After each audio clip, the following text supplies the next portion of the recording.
hopefully more positive than, right? Because nobody likes that. It doesn't matter whether you have dementia or not, or whether you're living with kidney failure and I'm doing this saying, well, just pee. You know, just pee, okay? Well, she can't. She has kidney failure, but we don't, for some reason, see brain failure in the same way that.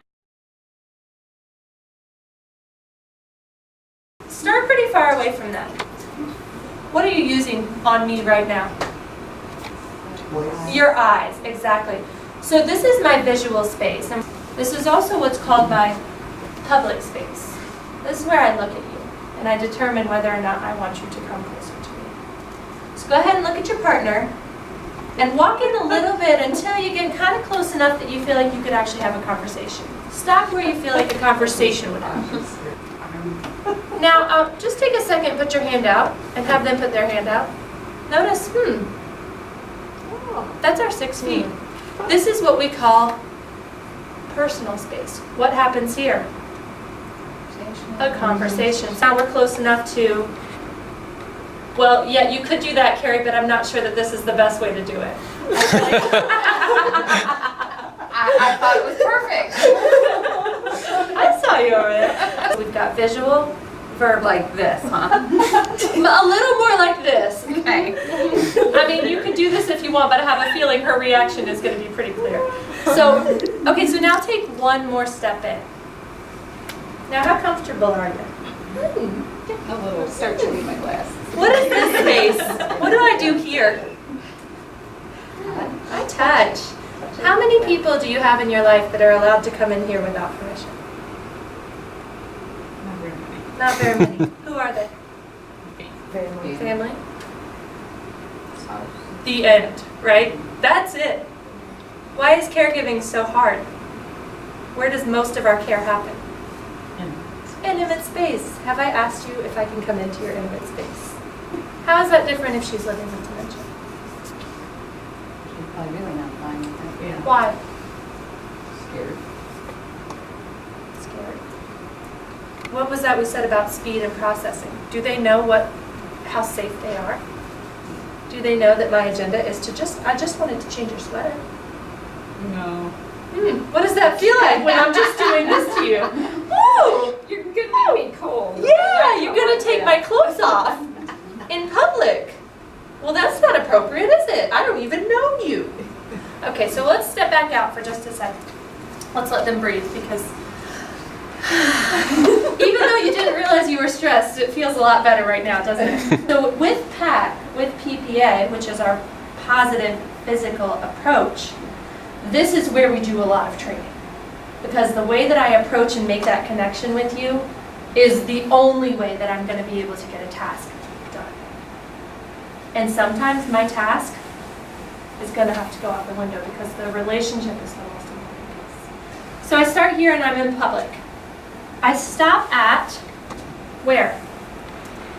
What's this space called? Personal. And the reason that it's where I stop, this now becomes her space.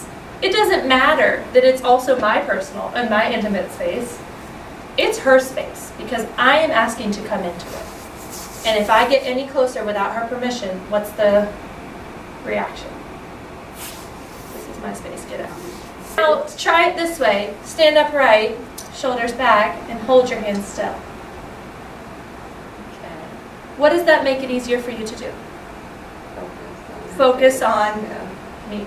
So, and now when I'm reaching out and I say, oh, hi, good morning, Amanda. What's your automatic response? You want to reach out. If they reach out, what do I have now? Permission. You got it. An underhand move. You do the butterfly, you slide your thumbs up together, and then I have a better grasp and my fingers are free and her fingers are free. I want to go over to the side. And now I'm in her space, but I'm not in her face. And now put their hand so it's on top. Just shift your arm down. Now, person living with dementia, do you feel in charge? Yes. Do you feel in control? Is that what we want? Yeah. Absolutely. Do I actually have control? Yeah, as a good, right. Okay, so what we call this is PPA. This is now I'm giving you a tool, and this is what you'll be giving other people, that tool. Stop. Hi, Amanda. Amanda. Good morning. Slide into hand under hand, come to the side, and get. So nice to see you today. How are you? Let's go for a walk. Okay. So, that's it. Let's switch partners so you can each try it out, and then we'll take a break.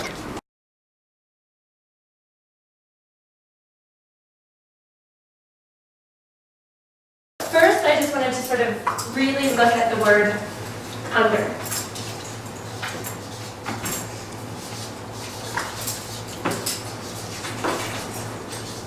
Because this is the key word of this whole situation. For a second, I just want you to think about a situation where you've seen someone providing care to someone else.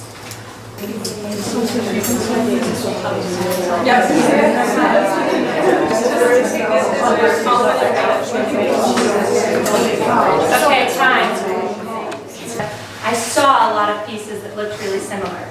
Can you demonstrate again what was happening there? Okay, I saw that over there too. The reason that this is new and ours, and that Tifa has created, is this one word. My hand under your hand. Feel the difference. Ask your partner, how does that feel? Now turn it back up side by side. How does that feel? It does. It feels like we're going to arm wrestle. Now if I try to feed her like this, go ahead and try that. Push your hand toward and back. Does that feel like you're eating? What does that feel like you're doing? Lifting weight. Yeah, arm wrestling, that's what she said. You're ready to go, right? Now even take it one step further. Put your hand over. How does that feel? What do you want to do? You do. Yeah. Take your hand and put it outside of their hand. The key word there. Look for that, and especially when you're doing your trainings, be very aware of that word because it really, really is. What are some uses for hand under hand?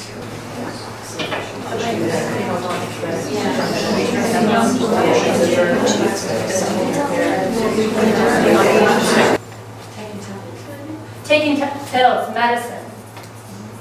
That's a big one because does anyone like medicine? No. We've got facial hygiene. What else might that include? Shaving. Shaving. Yeah, great. Thinking about what's the most sensitive area again? All of that oral care, all of that facial awareness. If I'm not involved, what does that feel like?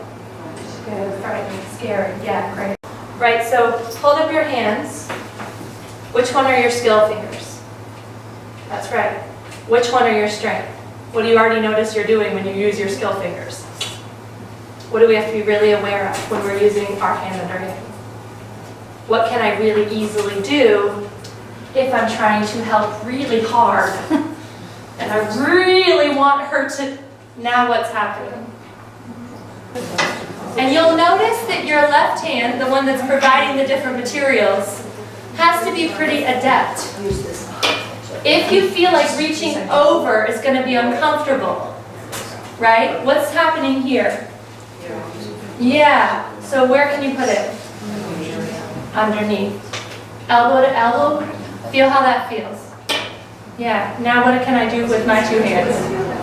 Boom, now I've got two hands ready to go. So go ahead and try. Just give it a shot. And remember, skill and strength, you're not bending, you're not pushing, and you're not over. You're passing off and you're really trying your best to use your skill fingers without strength. See how it goes. Get the feet up.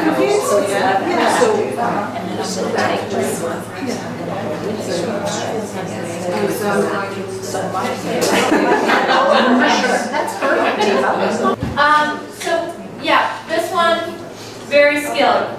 Using utensils. What do you now know you need to go home and do? With both hands. Do you get to choose what their dominant side is? No. What do you know is going to be really hard for you?